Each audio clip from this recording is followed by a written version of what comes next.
ევროპაში ნამდვილად ვიცი, რომ ყველგან ფიზიკის და ზოგადად ბუნებისმეტყველე, საბუნებისმეტყველო საგნების მიმართ უარყოფითი დამოკიდებულებაა და ამაზე ბევრი იმჯის, რომ როგორ დავაინტერესო და როგორ გავზარდოთ ინტერესი. რა თქმა უნდა, ეს თუ თქვენც მოამზადებთ პატარ-პატარა რაღაცა 5-10 წუთიან პრეზენტაციას და საკუთარ გამოცდილებებს ერთმანეთს გაუზიარებთ, ვფიქრობ, რომ ეს იქნება საინტერესო. ეხლა ჩვენი ესეთი შეხვედრები ქვია მაინც სამუშაო შეხვედრები, ხო? არ არის ერთი თემატიკა და ამიტომ ვფიქრობ, რომ ერთი შეხვედრა შეგვიძლია ამ თემატიკასაც მიუძღვნათ. ეხლა რაც შეეხება დღევანდელ თემატიკას, ხო? ეს არის ეხლა ერთადერთია თუ არა ჩვენი სამყარო. ეს შეეხება გვსმენია ალბათ სამყაროში არსებობს, უпроსორად შესაძლოა არსებობდეს სხვა განზომილებები, გარდა სამი განზომილებებისა, ასევე შეიძლება არსებობდეს მულტისამყაროები. ესე იგი, ასეთი შეკითხვები, რომ საიდან გაჩნდა ჩვენი სამყარო, როგორ არის, ან როგორი დასასრული ექნება და ასე შემდეგ. ესე იგი, ეს მთელი საუკუნეების მანძილზე ადამიანების ფიქრის საგანი იყო და როგორც წესი, ყველგან სხვადასხვა კულტურებში, თითქმის ყველა კულტურაში ამას აწერდნენ ღმერთის შემოქმედებას. ფილოსოფოსები ხო მთელ ტომებს წერდნენ, მაგრამ როგორც წესი, აი ბოლო დრომდე მეცნიერება თითქმის ძალიან მცირე დოზით იყო ჩართული და ბოლოს წამოვიდა, რომ აი ახალი მეცნიერებები წამოვიდა, მაგალითად კოსმოლოგია და ასტროფიზიკა ეს ახალი მეცნიერება, რომელიც აერთიანებს როგორც ასტრონომიას და აკვირდება ვიზუალურად ამ სამყაროს, ასევე იყენებს ელემენტარული ნაწილაკების ფიზიკაში გაკეთებულ აღმოჩენებს. აი ახლა ეს მეოთხე ლექცია და ყველა ლექცია არ არის არა თითქოს ცოტა ერთი შეხედვით ჯანს აღაცხს მიღმა ყველაფერი ეს, მაგრამ ეს არ არის ფანტაზია, ეს არის დამყარებული ყველაფერი მეცნიერულ იდეებზე, ან უკვე აღმოჩენილზე.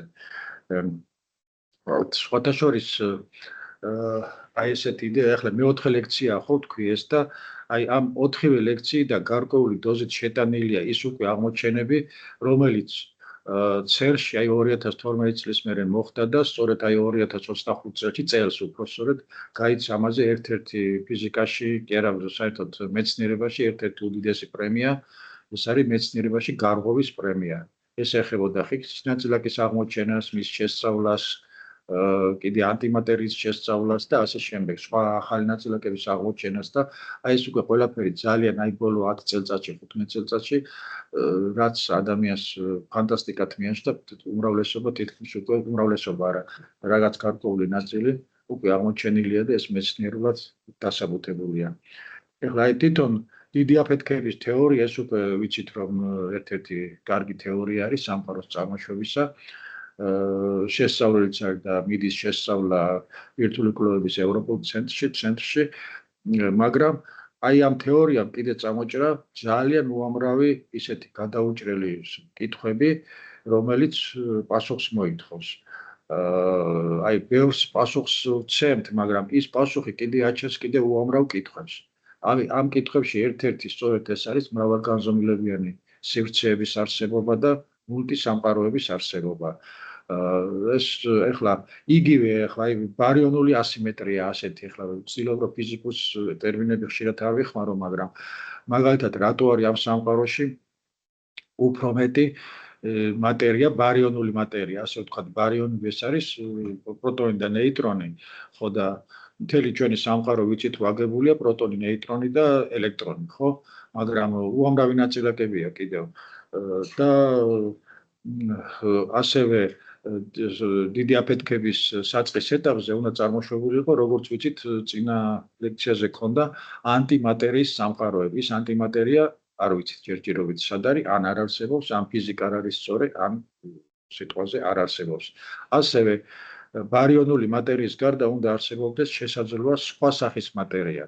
მაგალითად, აი რამდენიმე წლის უკან დაიწყეს იაპონელებმა 1 წლის მანძილზე მეც ვიყავი ჩართული.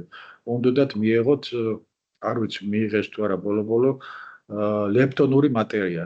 რა არის ლეპტონური მატერია? ლეპტონები არის მსუბუქი ნაწილაკები, აი მაგალითად ელექტრონი და ასევე ლეპტონი არის ნიონი, რომელიც არის იგივე ელექტრონი, ოღონდ ელექტრონზე გაცილებით მძიმეა, დაახლოებით 100 ჯერ უფრო მძიმეა და ბირთვში უნდა ყოფილიყო დადებითი მიონი და გარშემო უნდა ემოძრავა უარყოფით მიონს. ასეთი ატომი უნდა მიიღოთ და ასეთი მატერია. ასეთი მატერიის მიღება პრობლემა არ არის, მაგრამ რაღაცა ძალიან მილიწამები კი არა 10 ხარისხად რაღაც მიათე თუ რაღაცა ზუსტად ვერ გეტყვით, ისეთი მცირე დროს არსებობენ, რომ და ისე მალე იშლებიან, რომ ამათი შესწავლა ჯერჯერობით ვერ ხერხდება. შესაძლოა მიღებულიც არის მე დიდი ხანი აღარ ჩავთვლილ მაგ საქმეში. ასე რომ მეცნიერები მაგ საკითხზეც მუშაობენ, რომ ბარიონული მატერიის გარდა შესაძლოა უკვე სხვა მატერიაც არსებობდეს ამ სამყაროში. ესე იგი, აი ახლა ამ სურათზე რომ ხედავთ ხო ეს ადრეც გითხარით, ეს სურათი ადრეც გაჩვენეთ, აქ არის ეს კომპიუტერული სიმულაცია არ არის, ეს არის ჰაბლის მიერ გადაღებული ჩვენი galaktikების სურათი და თითოეული წერტილი არის ცალკეული galaktika. აქ არის ერთ-ერთი ჩვენი galaktika. წარმოიდგინეთ, რამხელაა ჩვენი სამყარო, როცა მარტო ჩვენი galaktikis, აი ერთ-ერთ წერტილში არსებული galaktikis ზომა არის, სინათლე ერთი ბოლოდან მეორეში რომ მიაღწიო, სადღაც 10 საუკუნე მაინც ჭირდება და აი ამხელა სამყაროში კიდევ ფიქრობენ რომ და ეს მათემატიკურადაც დამტკიცებულია და თეორიულადაც რომ უნდა არსებობდეს ნულტი სამყაროები. ეს ბარიონული ასიმე კიდე ის აი ახლა სტანდარტული მოდელი არის ასეთ ფიზიკაში კიდევ, რომელიც ელემენტარულ ნაწილაკებში ძალიან კარგად ახსნის მათ ურთიერთქმედებებს, ხო? მაგრამ ძალიან ბევრ ამას ვერ ხსნის, მაგალითად იგივე აი ეს რატო არ არსებობს სიტყვაზე ანტიმატერიის სამყარო. და ახლა ის შემოდის პრაქტიკულად ახალი ფიზიკა, ასე უძახიან, პირდაპირ ასეც ქვია, ახალი ფიზიკა. იმიტომ რომ აი კვანტური მექანიკის ჩამოყალიბებამდე იყო ნიუტონის მექანიკა, ხო, კლასიკური მექანიკა, რომელიც პრაქტიკულად უკვე ყველაფერს ხსნიდა, რაც ამ სამყაროში ხდებოდა.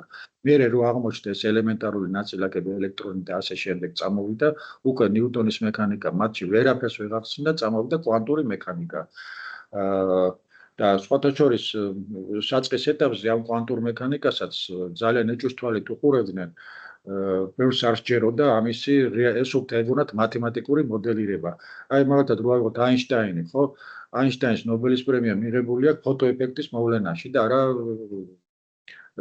ის ფარდობითობის თეორიის ჩამოყალიბებაში და ფოტოეფექტი სწორედ დამყარებული არის კვანტური მექანიკის ეფექტებზე.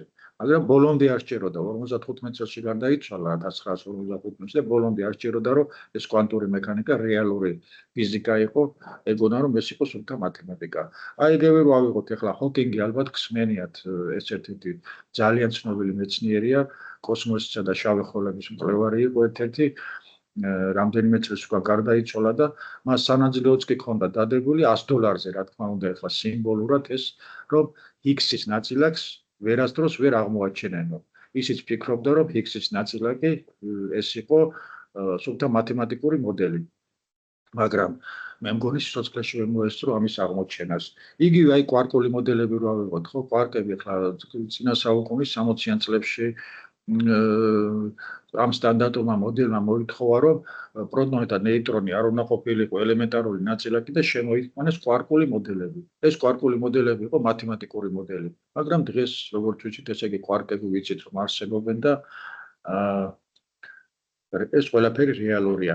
ასევე აი ახლა ეს დამატებითი განზომილებებზე რო ვსაუბრობთ და მულტისამყაროებზე, ხო? ამის თეორია პრაქტიკულად უკვე ჩამოყალიბებულია. მათემატიკა ჩამოყალიბებულია და იქ სადაც მათემატიკა გვეუბნება რომ ეს სწორია, აი რაც აღმოჩენილია ბოლო პერიოდში, აი ერთი საუკუნის მანძილზე, თუ მათემატიკა ამბობს რომ ეს სწორია, ფიზიკის ექსპერიმენტზე ბევრი რამე უკვე ნანახია და მართლაც ეს ფიზიკური მოვლენასთან აგვაქვს საქმე. ეხლა რატო გვიჭირს ხოლმე ჩვენ აღთქმა რომ აი სიტყვაზე ვერ წარმოგვიდგენია რას ქვია სამ განზომილებაში აღარსებობ და რა უნდა იყოს მეოთხე განზომილება, რა უნდა იყოს მეხუთე განზომილება, რა უნდა იყოს მულტისამყარო. ეს რატო ხდება, იცით? ჩვენ ადამიანები სად ვარსებობთ, გავიზარდეთ სამ განზომილებია სივრცეში და ბარიონულ მატერიაში, ხო? სწორედ ამ ჩვენ მატერიით და აი ამ სამ განზომილებიან სივრცეში არის ჩვენი აზროვნება შეზღუდული. აი ახლა ერთი ეს მაგალითი მომწონს ხომ ამის მოყვანა მომყავს. აი ამ სურათზე თუ ხედავთ ხო? კატა იყურება ლინზაში, იმაში რა ქვია, აკვარიუმში, მრგვალი აკვარიუმია. და განსხვავებული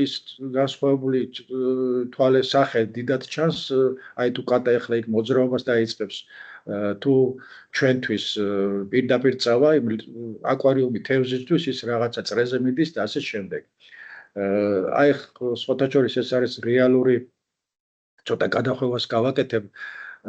რეალური ისტორია არის, აი რამდენიმე წლის უკან იტალიის პარლამენტში ცხოველთა დამცველებმა შეიტანეს მოთხოვნა, რომ თევზების მრგვალ აკვარიუმში ყოლა არ შეიძლება უნდა დაეკრძალათ, იმიტომ რომ თევზი მრგვალ აკვარიუმში გამახინჯებულად აღიქვავს სამყაროსო. და მე ფიზიკოსებმა გააჩვენეს და ეს კანონპროექტი უკან გაიწვიეს, იმიტომ რომ თევზი, რომელიც გაიზარდა მრგვალ აკვარიუმში და სიტყვაზე ის აზროვნებდეს ან მოაზროვნე არსება რომ გაიზარდოს ასეთ აკვარიუმში ხო დაუშვათ ის ყველა კანონებს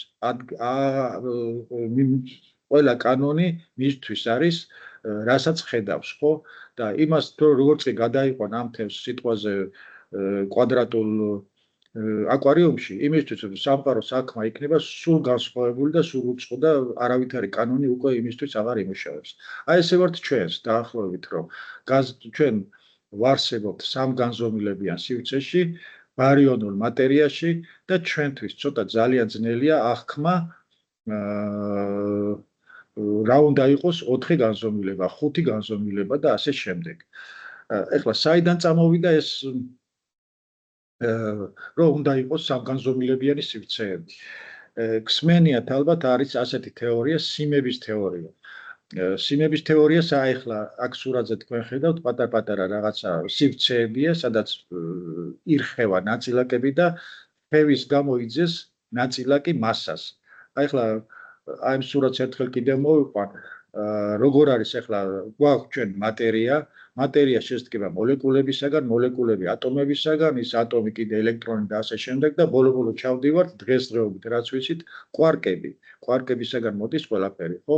მაგრამ კვარკი არის უკვე მატერია, ელემენტარული ნაწილაკია, მაგრამ სიმების თეორია გვეუბნება, რომ კვარკის ქვემოთ კიდე უნდა იყოს არა მატერიალური, არამედ ხმევები, რომელიც სხეულს ანიჭებს, ასე ვთქვათ, მასას უკვე თუ ძალიან ირხევა არის უფრო მძიმე, თუ ცოტა ირხევა არის სიტყვაზე უფრო მსუბუქი და რაღაცა მელოდიასავით არის და ეს თეორია სხვათა შორის ეწინააღმდეგებოდა ხიდისის ნაწილაკის აღმოჩენას, მაგრამ ეს თეორია ჯერჯერობით მათემატიკურად იმდენად ძლიერია, რომ ამის უარყოფა არ ხერხდება. ეხლა რახანს სიმების თეორია შემოვიდა, ამ სიმების თეორიამ მათემატიკურად როდესაც გავრცელდა და უფრო განვითარდა, მოითხოვა უკვე სხვა განზომილებების არსებობა. ამან მოითხოვა სიტყვაზე მე-4, მე-5 თუ არ ვცდები 12-მდეა დღეს დასული, თავიდან იყო, არ ვიცი, 500-მდე იყო თუ რაღაცა განზომილება მოითხოვა ამან და მე ჩამოვიდა უფრო სრულყოფილობის პერიოდში 12 განზომილებამდე და ასევე მოითხოვა სხვა მულტისამყაროების არსებობა. ეხლა აი მრავალგანზომილებიან, სხვა განზომილება რო ავიღოთ, ხო? აი ესეთი მაგალითები დავხატე მე რომ ცოტა ფორმულების გარეშე რომ ცოტა თვალსაჩინო გახდეს. ჩვენთვის სამგანზომილებიანი არსებებისთვის, ხო? ძალიან ადვილი წარმოდგენია ერთგანზომილებიანი და ორგანზომილებიანი ასე ვთქვათ, სიბრტყის არსებობა, ხო? აი აქ მაქვს დახატული მაგალითად ერთი განზომილება. ერთი განზომილება ეს არის პირდაპირ ან უკან, ხო, ერთი მიმართულებით მოძრაობა. აი წარმოვიდგინოთ, რომ A წერტილიდან B წერტილში რაღაცა მოაზროვნე არსებას მისვლა უნდა, მაგრამ იმას სიბრტყე არ იცის, მარჯვენა, მარცხენა არ იცის. ის მიყვება რაღაცა სწორ ხაზს, მარტო მიდის პირდაპირ და მიდის B წერტილში. წარმოიდგინეთ, ეს ამ არსებას რომ შეეძლოს ორგანზომილებიანი სიბრტყის აღქმა, აი ამ ხელა მანძილის გავლას რა მცირე მანძილის გავლა დაჭირდებოდა. A წერტილიდან B წერტილში მივიდოდა უცებ. ამიტომ რომ ეხლა ეს მაგალითი რატომ მოვიყვანე? ეხლა კიდე ერთ მაგალითს მოვიყვან ბოდიში და მე განვავრცობ კიდე. ასევე ჩვენთვის ადვილია წარმოვიდგინოთ სიბრტყე, იმიტომ რომ ჩვენს ქვემოთ არის კიდე ორგანზომილებიანი. აი ესეც ხელითა მაქვს დახატული 100 ტყე არის, B ტყე არის. აი წარმოვიდგინოთ რომ რომელიღაც ერთ-ერთ დაუშვათ 100 ტყეზე ცივილიზაცია არსებობს, ორგანზომილებიანი ცივილიზაცია, ასევე B სიტყვაზე არსებობს რაღაც ორგანზომილებიანი ცივილიზაცია, მაგრამ ამათ ერთმანეთის არსებობა არ იციან. იმიტომ რომ სიტყვაზე A გინდა B-მ, ხო? აი ერთმანეთზეც რო იყოს დადებული ეს ორი ფურცელი, ზევით არსებობას ვერ იგრძნობს, იმიტომ რომ მესამე განზომილება მისთვის არ არსებობს. აი ესე ვართ ახლა ჩვენც, ვარსებობთ სამგანზომილებიან სივრცეში და ვეძებთ ახლა მეოთხე განზომილებას. ამას სხვათა შორის CERN-ის ექსპერიმენტზე ეძებენ და როგორ ეძებენ, ახლა არ მინდა ამის დაწვრილებით მოყოლა, შესაძლოა აღმოჩენილიც იყოს და აი ერთი პრაქტიკული თვალსაზრისით ცოტა ეს კიდე ფანტასტიკის სფეროსკენ მიდის, მაგრამ რა მნიშვნელოვანი რამე არის რომ ვიცოდეთ მაინც. აი ფანტასტიკურ ფილმებში გვინახია ხოლმე პორტალი, სადღაც აი სარკესავით არის რაღაც და იმ პორტალში გადის და რაღაც უცებ ხდება სადღაც ძალიან მოკლე მანძილზე. ან წარსულში ხდება, ახლა აქ წარსულზე არ არის საუბარი, მაგრამ სიტყვაზე ჩვენ თუ შევძლებთ რომ ის მეოთხე განზომილება ვნახოთ, მეხუთე განზომილება ვნახოთ და მისი გამოყენება შევძლოთ, A წერტილიდან B წერტილში ჩვენ სიტყვაზე აქედან მთვარემდე შეიძლება რო ჭირდება სიტყვაზე რაღაც ერთი დღე თუ არ ვიცი რამდენი ჭირდება, შეიძლება რაღაც წუთებში აღმოუჩნდეთ, ან მარსზე აღმოუჩნდეთ წუთებში და ასე შემდეგ. რაღაცანაირად აი პორტალი დავარქვათ ამას, რომ სხვა განზომილებაში შეგვიძლია თუ შევძლებთ გადასვლას. ნუ ეს ჯერჯერობით ფანტასტიკა, ამას მეცნიერულთან ახლოს ნუ თლად მეცნიერება არ არის ეს, მაგრამ თვითონ სამგანზომილებიანი, ოთხგანზომილებიანი, ეს მრავალგანზომილებიანი სივრცეები, ეს უკვე მეცნიერება, ეს უკვე მათემატიკურად დამტკიცებულია და ამის ექსპერიმენტზე ძებნაც მიმდინარეობს. ახლა ამის გარდა უნდა არსებობდეს ასეთი მულტისამყაროები. ეს მულტისამყაროების არსებობა, ხო, მოიტანა ასევე დიდი აფეთქების თეორია. იმიტომ რომ როდესაც დიდი აფეთქება მოხდა, ხო, უნდა ესე იგი აფეთქება რას ნიშნავს? აი ჩვეულებრივ ახლა ბომბი არ აფეთქებულა, რა თქმა უნდა. ეს იყო აი ინტერპოლაციის წესი თქვია, რომ უკარო დავბრუნდეთ, ხო? ჩვენ ჩავდივართ პლანკის ზომები ქვია და პლანკის მუდმივა ქვია. პლანკის დრო ეს არის 10 ხარისხად -47 წამი, იმის იქით ვეღარ გავდივართ. და ვიცით რომ ეს იყო ერთადერთი რაც ვიცით იყო ძალიან პატარა წერტილი 10 ხარისხად -35 სანტიმეტრია თუ ავხსნები, ეს ძალიან პატარა მანძილია, იმის იქით არც თეორია მუშაობს, არც ცხადია ვერც არც თეორია და მით უმეტეს ექსპერიმენტი იმის იქით რა ხდება არ ვიცით, მაგრამ როდესაც აი ამ პატარა წერტილის აფეთქება მოხდა, ესე იგი დაიწყო იმან გაფართოება, ეს ერთი წერტილი მარტო ამ აფეთქებას უნდა აი როგორც ქართულად როგორ ნატეხები, ქართულად ასკოლკები რუსულად როქვია, ხო? უნდა წამოსულიყო ბევრი ასეთი სამყაროები ბურთების სახით, აი როგორც ჩვენი სამყაროა, ასეთი. და აი დინა საპნის ბუშტი რო ავიღოთ, ესეც კარგი მაგალითი, ერთი შებერვით რომ აი ბავშვები რო უშვებდა საპნის ბუშტს, ერთხელ შეუბერავდა, ერთი აპკი არის და ბევრი ბურთები გარბია, ხო? აი ესე უნდა წარმოშობილიყო ბევრი სამყაროები. ეხლა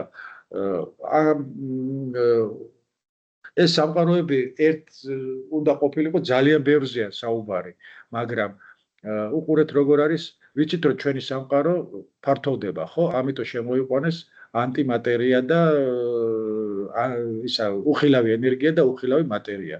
ვიცით რომ ამ უხილავ ენერგიას და უხილავ მატერიას აქვს ანტიგრავიტაციული თვისება. ეხლა ზოგან ეს ზოგიერთ სამყაროში, ხო, შეიძლება ეს იმ მულტისამყაროებში შეიძლება ზოგან ისეთი დიდი იყო ეს ანტიმატერია და ანტიენერგია და იმდენად დიდი იყო განზიდვა, რომ ძალიან დაშორდნენ უკვე ეს galaktikები ერთმანეთს, უფრო სწორედ galaktikების ჩამოყალიბებაც კი ვერ მოხერხდა, იმიტომ რომ სანამ galaktika ჩამოყალიბდება, ღრუბელი იქნება, ხო, ელემენტარული ნაწილაკებისაგან, მერე ატომებისაგან და იმდენად სწრაფად შორდებოდნენ ერთმანეთს ანტიგრავიტაციის გამო, რომ ჩამოყალიბება ვერ მოასწრეს. მეორე უკიდურესობაა კიდე, ზოგიერთ ამ მულტისამყაროში იმდენად ბევრი იყო ეს ანტიმატერია და ანტიენერგია, რომ გრავიტაცია იმდენად ძლიერი იყო, რომ გაფართოება შეაჩერა და პირიქით უკვე შევიწროება დაიწყო და მას გვხვდა კოლაფსი. ისევ ჩავიდა იქამდე, საიდანაც დაიწყო მოძრაობა.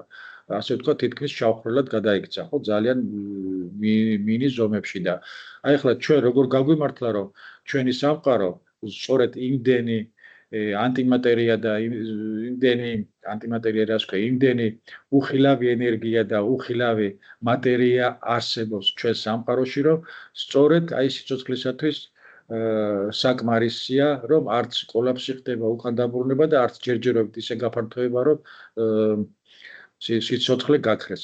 სხვათა შორის აი ასეთი ძალიან ბევრი ნიუანსებია, რომ სიცოცხლის არსებობა, აი ძალიან ბევრი შემთხვევითობა არის, რომ დედამიწაზე სიცოცხლე არსებობს. იგივე ამ galaktikებს რო თავი გავანებოთ, ხო, ანტიმატერია რამდენი უნდა იყოს და მატერია რამდენი უნდა იყოს, რომ ჩვენთან სიცოცხლე არსებობდეს და საერთოდ ჩვენი სამყარო რომ არსებობს დღეს, სწორედ ამ ორი სუბსტანციის პროპორციაზეა დამოკიდებული. ასევე აი მზის სისტემა რო ავიღოთ, ხო? ეხლა ამასთან შეიძლება კავშირში არა, მაგრამ დედამიწა მზისგან სულ რაღაცა რამდენიმე პროცენტით ახლოს რო იყოს, ან შორს რო იყოს, დედამიწაზე სიცოცხლე არ იქნებოდა. ამიტომ რაღაც აი ბედნიერი რაღაც შემთხვევითობის წყალობით ვართ, არ ვიცი ეს კანონების თუ რის წყალობით, რომ ჩვენთან სიცოცხლე არსებობს და ასეთ მულტისამყაროში ვცხოვრობთ. ეხლა ეს არ ნიშნავს, რომ სხვა მულტისამყაროები ჩვენაირი არ არსებობდეს. შეიძლება არსებობს, მაგრამ ჯერ არ ვიცით. ეხლა არ ვიცით, რატო არ ვიცით? უყურეთ, ჯერ მარტო ჩვენი სამყარო ფართოვდება, ხო? როგორც ვთქვით, 14 მილიარდი წლის არის, არა? ამას ქვია კიდე მოვლენობის ჰორიზონტი. ესე იგი, იმ არის ისეთი შორეული წერტილები, საიდანაც ჯერ ჩვენამდე სინათლე არ მოსულას და შეიძლება ვერც მოაღწიოს, იმიტომ რომ სამყარო ფართოვდება და სინათლეს თან მიაქვს. ამიტომ შორეული სამყაროებიდან ჩვენ ინფორმაციას პრაქტიკულად ვერ ვიღებთ და შესაძლოა ვერც ვერასდროს ვერ მივიღოთ. მაგრამ აი კვლევები როგორ შეიძლება ჩატარდეს ეს დღეს მიდის ამის მცდელობა, მაგრამ მაინც და მაინც ჯერჯერობით არ არის იმ დონეზე ტექნოლოგიები, რომ ეს გამავითაროთ. აი ახლა ერთ მაგალითს მოვიყვან. ეს არის რელიქტიური გამოსხივების სურათი, ხო? ეს სადღაც 64 წელს აღმოაჩინეს და ჯერ არც კი იცოდნენ რა იყო, აი ბოლო პერიოდში შექმნეს ეს სურათი. ეს სურათი არის მიკროტალღურ დიაპაზონში ელექტრომაგნიტური გამოსხივება, რომელიც აღმოაჩინეს 64 წელში და ძალიან სუსტი გამოსხივება იყო და არ იცოდნენ და მერე კვლევებმა აჩვენა, რომ ეს გამოსხივება არის სწორედ შემორჩენილი დიდი აფეთქების აი პირველ წამებში, როგორც კი ეს სიმკვრივე იმდენად გაიზარდა, რომ უკვე გამოსხივება გარეთ გამოვიდა იმ პატარა ერთი წერტილიდან, აი ეს კვალი არის დარჩენილი.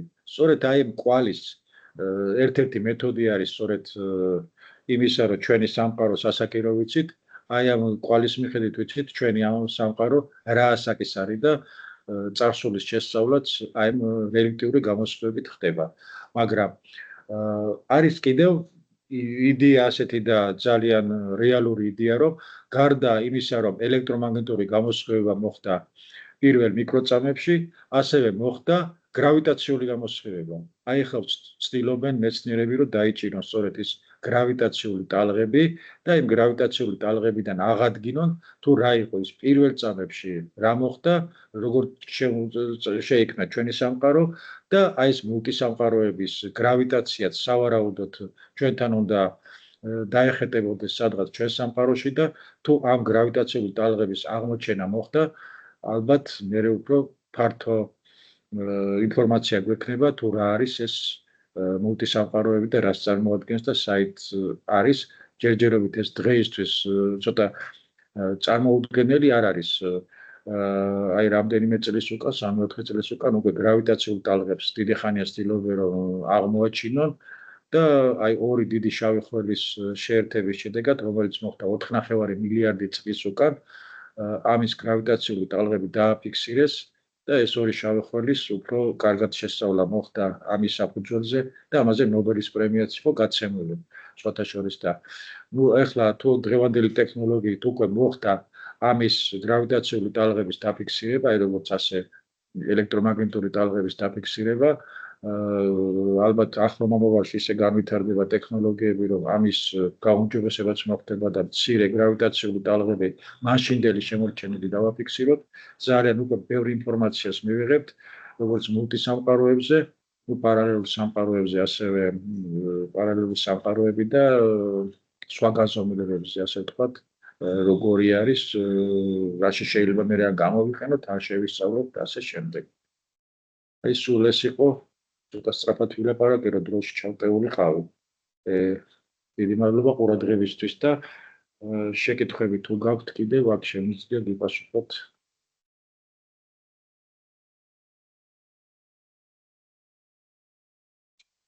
ახლა სად არის ის ჩატი რა სიტყვაზე?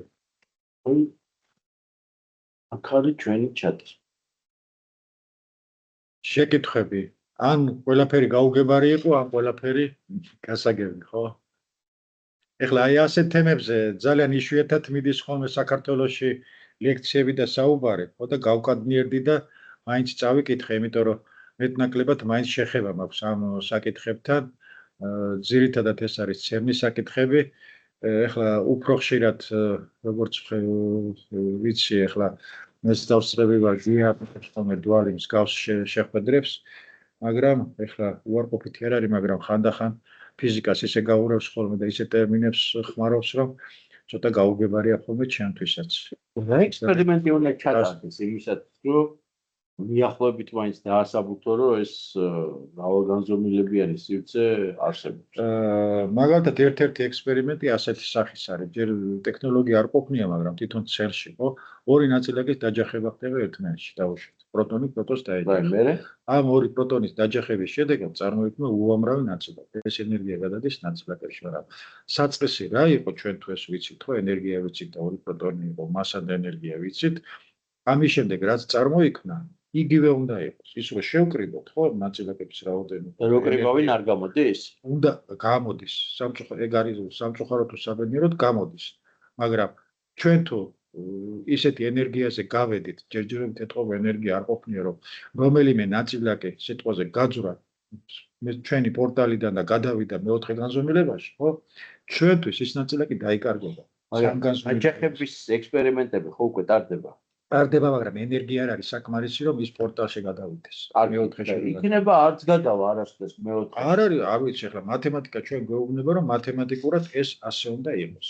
მათემატიკა როცა გვეუბნება, რომ სიტყვაზე კვარკები მათემატიკური მოდელი იყო წინა საუკუნის 60-იან წლებში, იმიტომ რომ სხვა გზა არ იყო გამოსავალი, რომ ელემენტარული ნაწილაკების სტანდარტული მოდელი სხვანაირად არ მუშაობდა. შემოიტანეს. მე ფერი შემოიტანეს იმას. ის მათემატიკური მოდელი, რომელიც ამას გვეუბნება სხვა რაღაცას დასაბუთებს? ეს მათემატიკური მოდელი, რა თქმა უნდა, ეს არის სიმების თეორია და ეს ბევრ რამეს ასაბუთებს. ეს ხაერიდან არ არის მოტანილი, მარტო შუბთა მათემატიკა. ამიტომ აი ექსპერიმენტზე ზუსტად ჩვენ თუ იქ რაღაც ენერგია დავკარგეთ და ეს არის სიმების თეორია? ეს არის სიმების თეორიის ერთ-ერთი სურათი არის და ეს ეხება სიმები და აი მაგის გამოა რომ ნაწილაკები მასას იღებენ და ეს სიმების თეორია მოითხოვს, რომ სივრცე უნდა იყოს სამგანზომილებიანის გარდა 4-იანი და ასე შემდეგ. მაგრამ სიმების თეორია რო სწორია, ამას რა ასაბუთებს? მათემატიკა გვეუბნება, რომ ეს სწორია. და სხვათა შორის ახლა შეიძლება აქვე, არ ვიცი ახლა ეს ცოტა ისეთი სფერო არა, ფანტასტიკაც არ არის, წარმოსახვის სფეროა, რომ სიტყვაზე აი ამ სამგანზომილებიან სივრცეში თუ არსებობს აქავე 4 განზომილებიანი სივრცე ჩვენს გარშემო, იქ არის ცივილიზაცია, ჩვენ ვერც იმას ვხედავთ, ისინიც არ ამგონია ჩვენ ვხედავდნენ, მაგრამ გვერდიგვერდ არსებობს. აი როგორც აი წარმოვიდგინოთ, აი მე რო ავიღო ეს ეგებია, მაგრამ ესე იგი ექსპერიმენტის ერთადერთი ნაკლი არის, რომ საკმარისი ენერგიით არ ხდება ამათი დაჯახება. ჩვენი ტექნოლოგია ესე ითვლება. აი ესე ითვლება. ჯერჯერობით ტექნოლოგია გვაქვს ასეთი, რომ ჭირდება მაღალი ენერგია ამის აღმოსაყრად. ხალბატონ ნინოს აქვს შეკითხვა. ისმენთ ხალბატონ ნინო. ხელი აქვს აწეული ხალბატონ ნინოს.